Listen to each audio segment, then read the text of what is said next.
Well,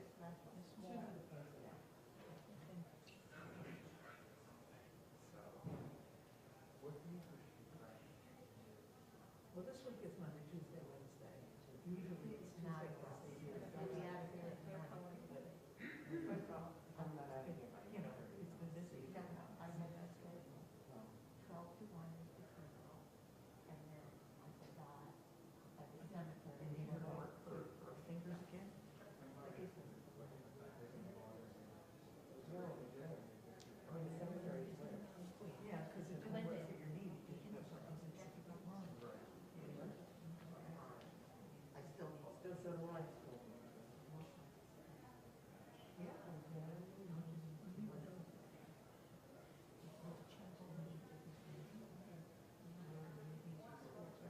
And you get her, which one's actually in it, that's because she's incredible, because she doesn't have a massage, and she's the one that has other, and she's now using. Yes. Yeah. Good, doing fine. Yeah. Which is what got me started, which is why I'm not using it. Yes. That's the other reason I can't travel. So it's like my mouth. It's made such a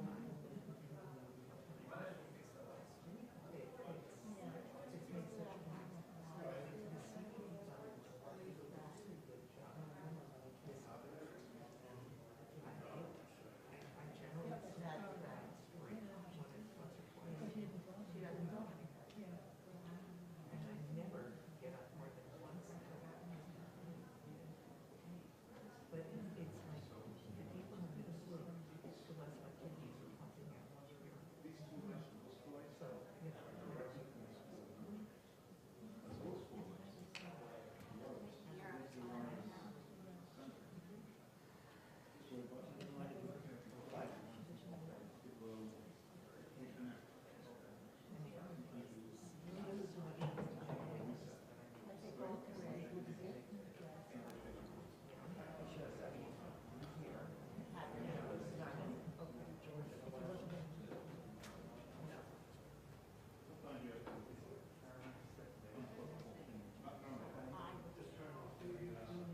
She accepts what it is, and Medicare tends to get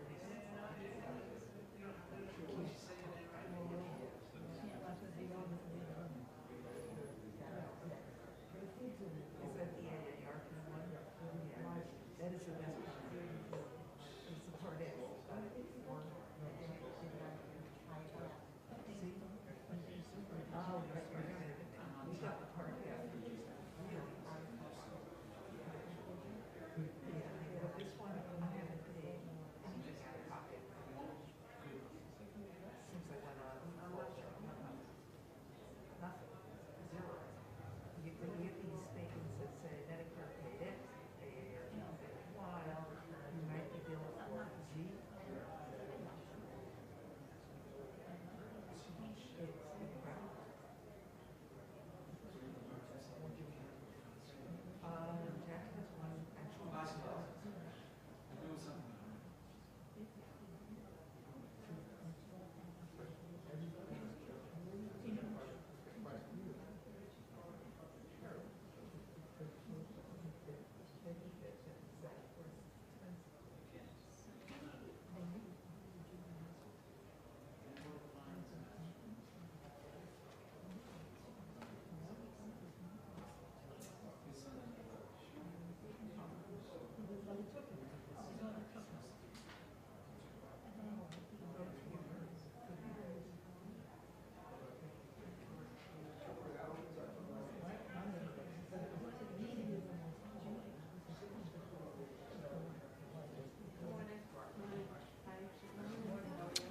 Testing 1, 2.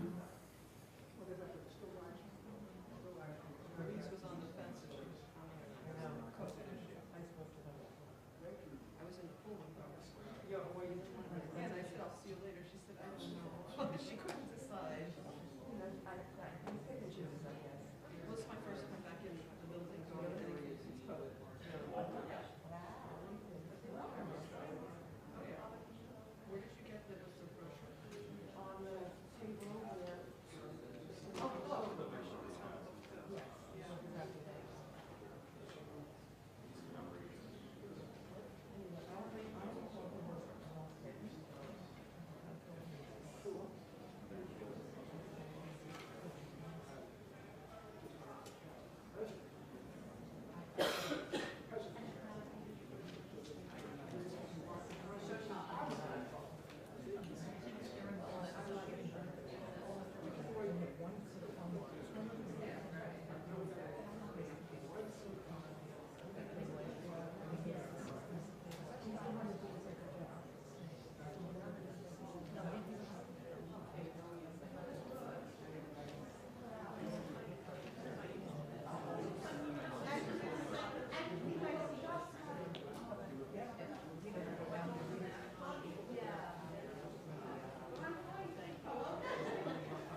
I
phones are on, please turn them off.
Okay, you may be seated.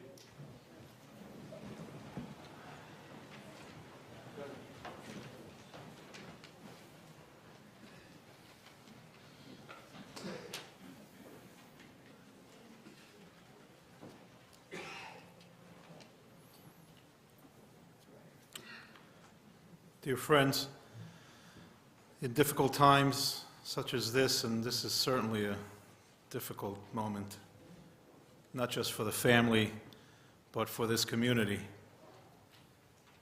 at the loss of someone so integral. We look towards our Psalms for some solace, and we find some in Psalm 23. Izmole David, Adonai, Rohi lo echsar. Binodeh shiarbitzeini al mei menuchot inahaleni. Nafshi eshovev, yanecheini b'magele tzedek, למען שמו. גם כי אלך בגיצה למוות, לא יירא רע, כי אתה עמדי. שבטך ומשענתך, המה ינחמוני. תערוך לפני שולחן נגד צורריי. דשנת ושמן ראשי, כוסי רוויה. אך טוב וחסד ירדפוני כל ימי חיי. ושבתי בבית אדוני לאורך ימים.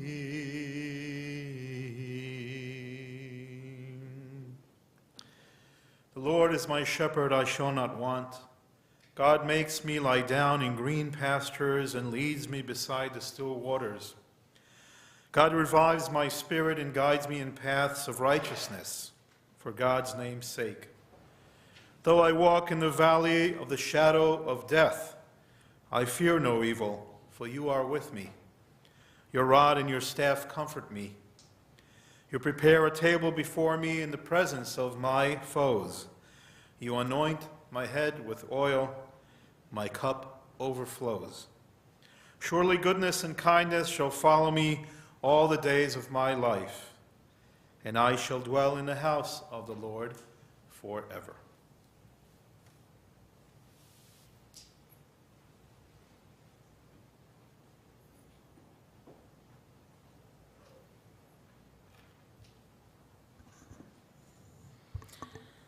I'd like to share a selection from Psalm 15 that expresses the way that a noble person should live, with honesty, with integrity in all of their doings.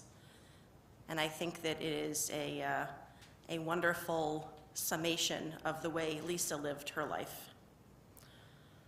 Mizmor leDavid, Adonai miyagur be'ohalecha, mishkon behar kodshecha, holech tamim ufoel tzedek, vedover emet bilvavo, lo ragal al leshono, lo asa l're'ehu ra'a, vecherpa lo nasa al krovo. Nivzeh ve'enav nimas vet yirei Adonai yichabed. Nishba lehara velo yamir. Kaspo lo natan beneshech veshochad al naki lo lakach. Ose ele lo yimot leolam. A Psalm of David. Do we deserve to enter God's sanctuary? Can we merit a place in the presence of God? Live with integrity. Do what is right. Speak the truth without deceit. Have no slander upon your tongue. Do no evil to others. Do not mistreat your neighbor. Spurn a contemptible person. But honor those who revere Adonai. Never retract a promise once made, though it may bring you harm. Lend no money at unfair rates. Accept no bribe against the innocent. Make these deeds your own. Then shall you stand firm forever.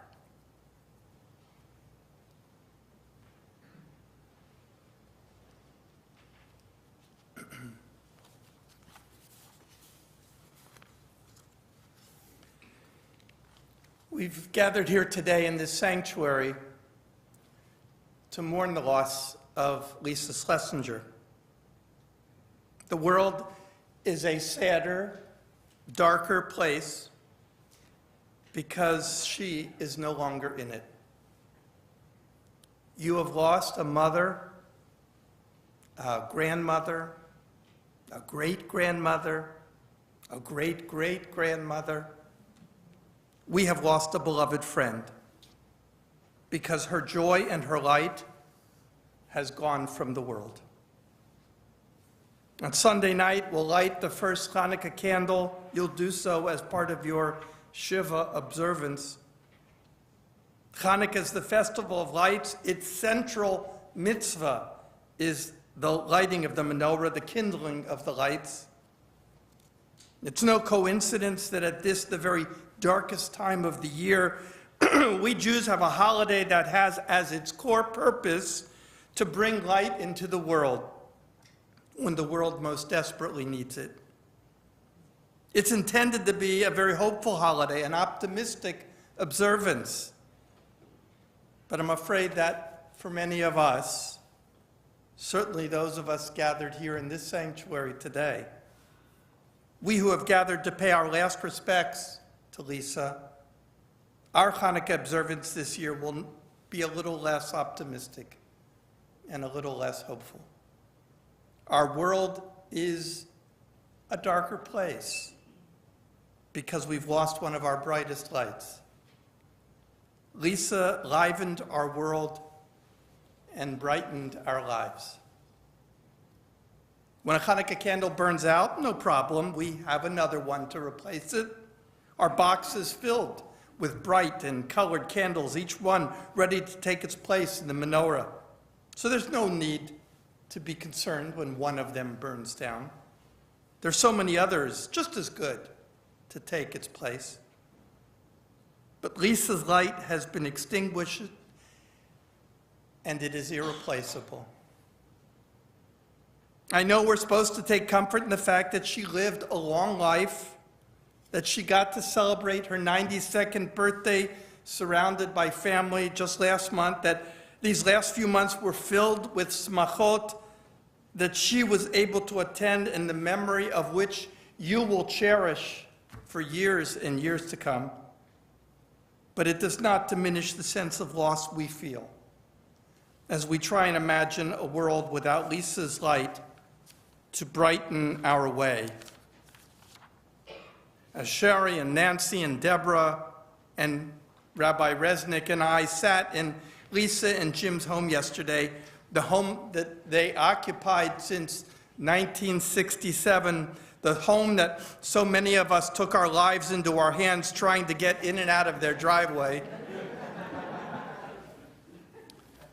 We could not help but laugh as we remembered with affection when we gathered in that same room, less than a year ago, to prepare for Jim's funeral. And Lisa insisted on recounting the details of Jim's life and their relationship in excruciating detail. Getting the story right was very important to Lisa. And while the number of speakers today will admittedly stretch our patience, I have no doubt that Lisa would have been pleased at our effort to get the story right. The story I remembered most, the one many of us have heard, is how Jim and Lisa met. They met when they were 14 years old. Lisa, the new girl, walked into Hebrew High class at B'nai Yeshurun on the Upper West Side, and there was this seat available next to this cute guy. And the rest is history. They were married 6 or so years later, and they would spend the next 70 years of their life together. And I mean together. What a team they were. I remember sharing the observation at Jim's funeral that although I was reluctant to play the role of psychologist, I sensed that Lisa was the reason for their incredible dedication to Jews and to Judaism. That although Judaism was important to Jim growing up, it was through Lisa, the daughter of a well-known and respected conservative rabbi from a prominent rabbinic family, that he gained true insight into the riches of our tradition. Jim was always so proud of Lisa's rabbinic heritage, and God help the person who called Lisa to the Torah and left out Harav in her Hebrew name, Aliza Netanya bat Harav Yosef Vitzivya. There's so many who have so much to say, so I will limit my comments to the importance of this place, this sanctuary, in Lisa and Jim's life, and their importance to us as a congregation and as a community. It is certainly appropriate that this is Lisa's final stop on her earthly journey. She would have wanted it no other way. Those seats will forever be Jim and Lisa's seats. And even when COVID struck and changed our life these last few years, making the one thing that she loved most, gathering here with her friends and her community, when that became impossible, Lisa was a constant presence on our Zoom services. Many of you will remember the many Friday evening services that began with my saying, "Shabbat Shalom, Lisa," and her responding, "Shabbat Shalom, Rabbi," obviously pleased that she had been singled out. And she deserved to be singled out. It was not only Jim who occupied every position of leadership, including president of this congregation. Lisa, too, led by example from her presence on heading our youth committee, our board of education, PTA, practically every position of leadership in our Women's League for Conservative Judaism, both locally and regionally and nationally. For many years, Torah Fund and Lisa Schlesinger were synonymous with each other. It is hard to imagine the number of Torah Fund pins that are proudly being worn or sitting in jewelry boxes because of Lisa's persistence. The girls remember how Lisa and Leatrice Barron, Zichrona Lavracha, would organize activity for the kids here in shul on Shabbat, so they would be encouraged to stay out of school, out of public school, and come to shul on the holidays. She was active in other organizations as well, like National Council of Jewish Women. Lisa and Jim were passionate advocates for Israel, and I remember with great affection the time that Jim and Lisa took the entire family, children and grandchildren, to Israel on one of my TBS Israel trips. I could go on and on. Lisa and Jim were truly Temple Beth Sholom royalty, but their influence was unique not only here, and not only for so many of us, but for you, her family, and for so many others. And I want to give you the opportunity to tell your story, to add to her story, to make sure that we get it right. It is fortuitous that the interim rabbi of Temple Beth Sholom, serving this 1 year that Lisa happened to pass away, is Rabbi Resnick. For he too shared a special bond with Jim and Lisa, and I thank him for inviting me back to this bima that I was honored to occupy for 28 years. And now I'd like to call on Rabbi Resnick to add to the story.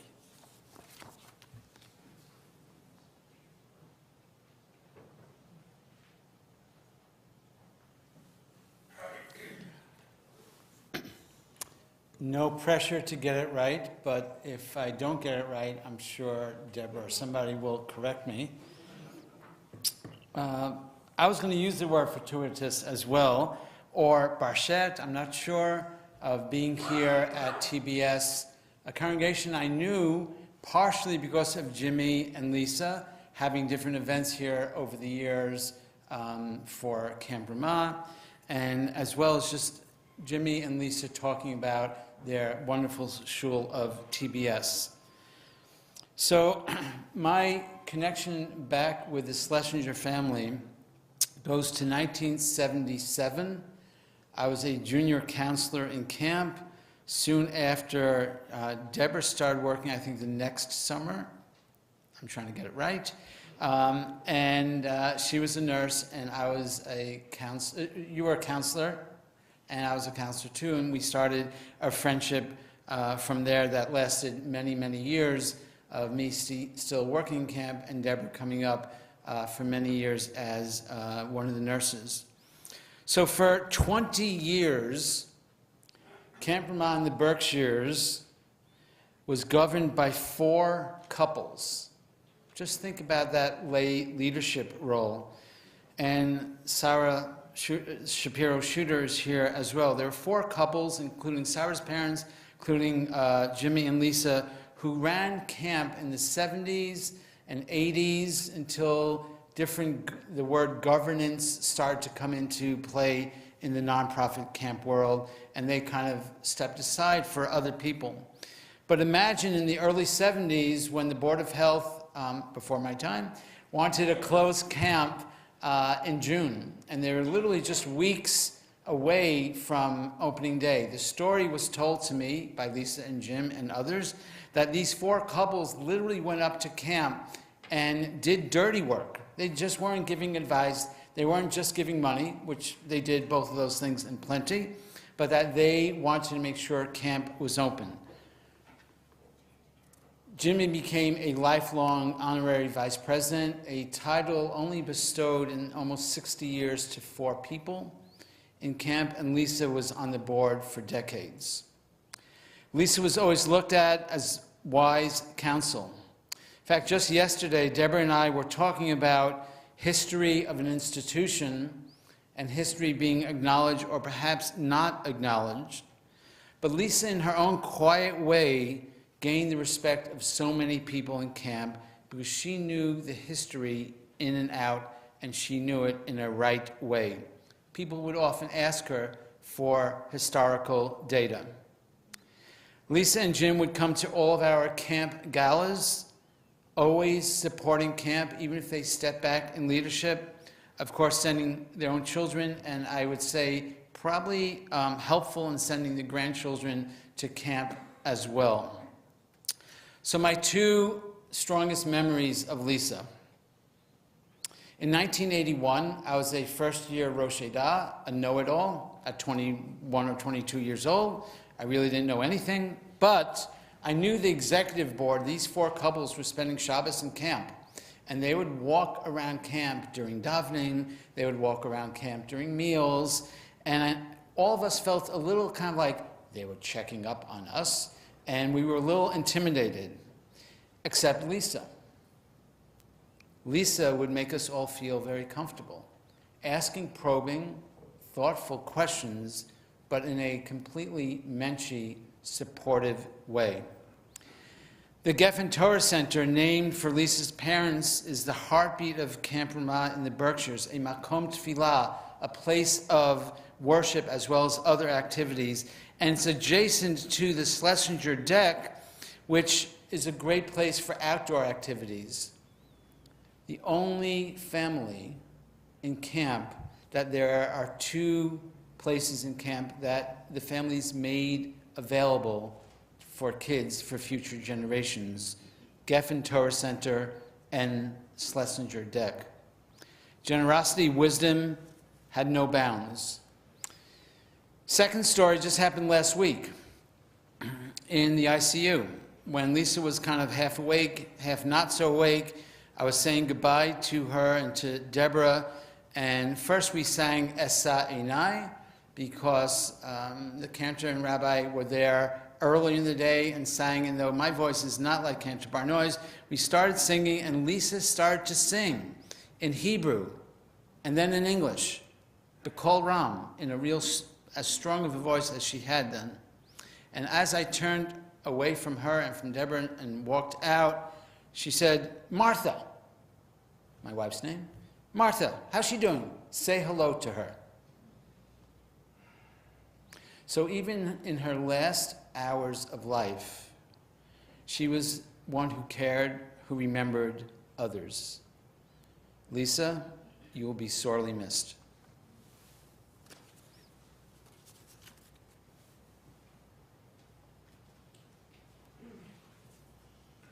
Now we turn to Lisa's family, Lisa's girls. Not quite Tevye's cry of, I have 5 daughters, but close. And I'd like to invite Sherry, who will be followed by Nancy, who will be followed by Deborah.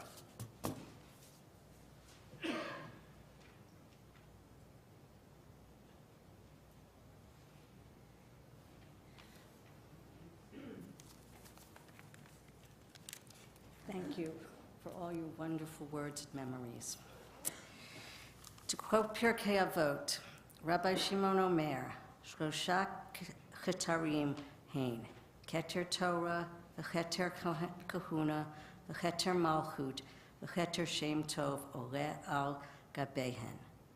Rabbi Shimon would say, there are 3 crowns, the crown of Torah, the crown of priesthood, and the crown of royalty. But the crown of a good name supersedes all of them. You have already heard about my mother's devotion to the crown of Torah through her involvement in institutions of Jewish learning and practice. Although descended from a family of Yisraelim, my father's mother was a Bat Kohen, and I'd like to venture to say that it was my mother who brought a love of Jewish observance into their family. As for the crown of royalty, my mother was definitely the queen of the family. My father treated her as such, insisted that we respect her as our mother, the queen, and as the generations evolved, became the matriarch and queen to the extended family. I would like to take a few moments to expand upon the final thought in that quote, the crown of a Shem Tov, a good name. Having a good name was very important to my mother. She was a Geffen, the oldest granddaughter of Rav Tuvia and Henny Sarah Geffen. My great-grandfather was known as the Rabbi of the South, and is best known for giving the original hashgacha to Coca-Cola. My mother was always so proud of this yichus.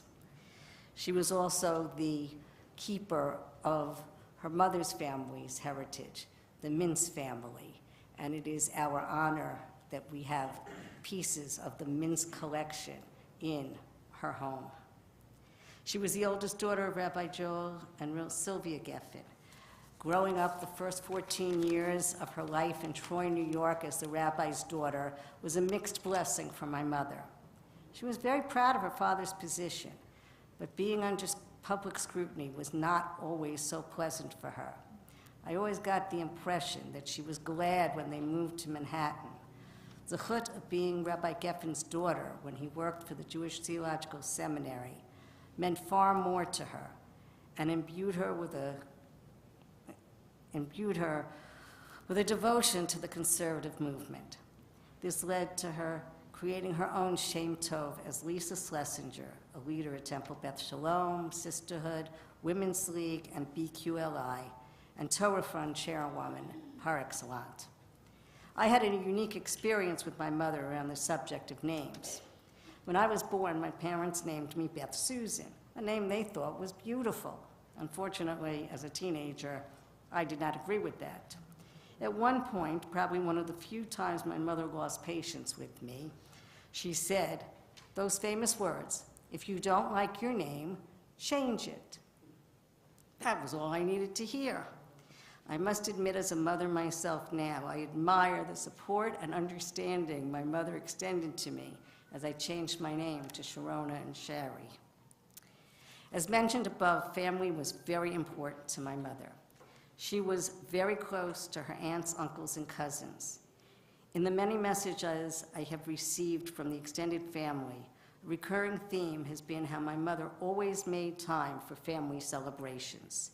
She and my father, or sometimes she alone, made a point to attend every bar bat mitzvah, wedding, and sadly funerals of the relatives. An interesting story. When my mother was on her way back to New York from California after my father shipped out to the Philippine Islands, she took a grand tour, visiting her relatives along the Mississippi and in Atlanta. In return, when her younger cousins would come to New York on their way to camp or to study in colleges in the area, my mother would make a point of hosting them and helping them out. When relatives would come to the U.S. from Israel, my mother would take us to Idlewild, later called JFK Airport, to pick them up and help them go where they had to go. On numerous occasions, she would take us to the airport to visit her aunts in particular, as they would have layovers in New York en route to their homes in the Midwest or on their way to Israel.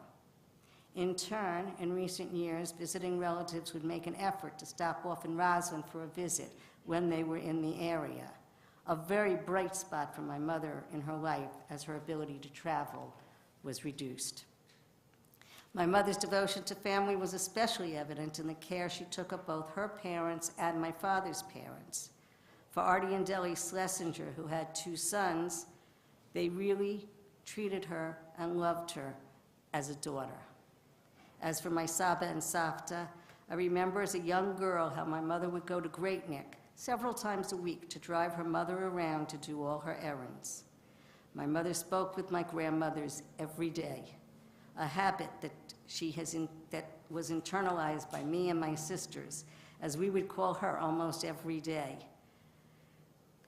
She would call her almost every day to check in. She was information central, sharing the news of each daughter's family with the rest of us. I shall miss that. My mother was a very devoted, hands-on grandmother as well, taking the children to movies, having special sleepovers, and being their biggest fan at ball games and dance, music, and drama performances. You didn't have to be a blood relative to be part of my mother's family. She had a knack for making everyone comfortable. speaking about themselves. She would always find some connection that would turn a stranger into a valued friend or family. One of her pet projects was sending greeting cards to family and friends for birthdays and anniversaries. As it has been hard for her to write lately, I became her secretary, buying the cards and transcribing her messages. As several cousins mentioned, you could always count on Lisa to remember your special day. Her secret was her little yellow book, where she meticulously recorded, month by month, the dates and years of everybody's life cycle events. My mother developed another family when she and my father, empty nesters, began to travel. Through many World Jewish Congress and other Jewish organization trips to places like Australia, New Zealand, China, Spain, Italy, and Turkey, my mother developed a chevra of fellow travelers. This leads to one last name that my mother acquired in our family, that of Lost Lisa. Everyone has a story about how my mother's weak sense of direction,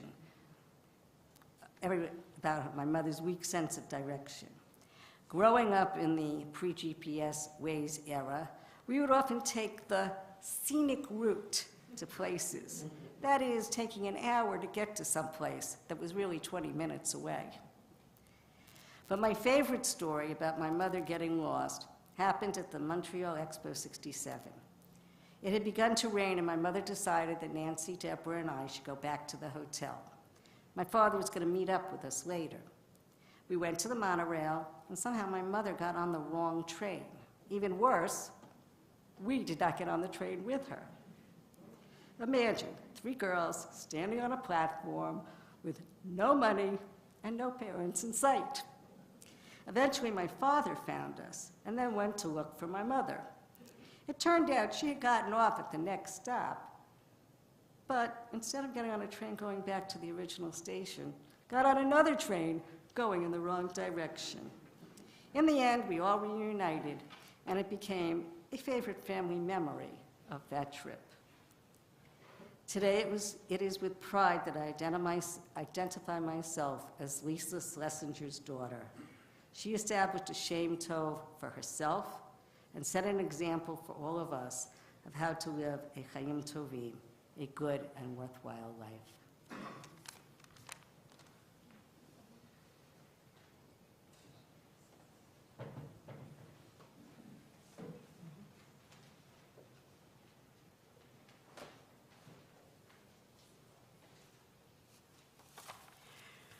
Thank you all for coming here today. It means so much to our family. And for those of you who are hopefully on the live stream, it means a lot to us that you're with us.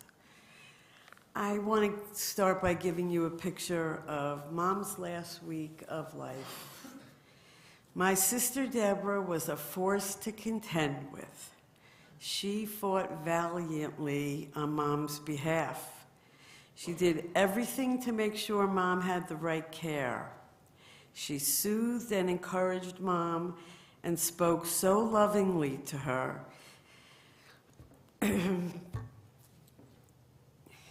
that at times I thought my heart would break.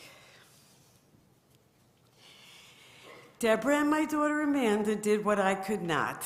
They lovingly cleared secretions and coached my mother through coughing spells.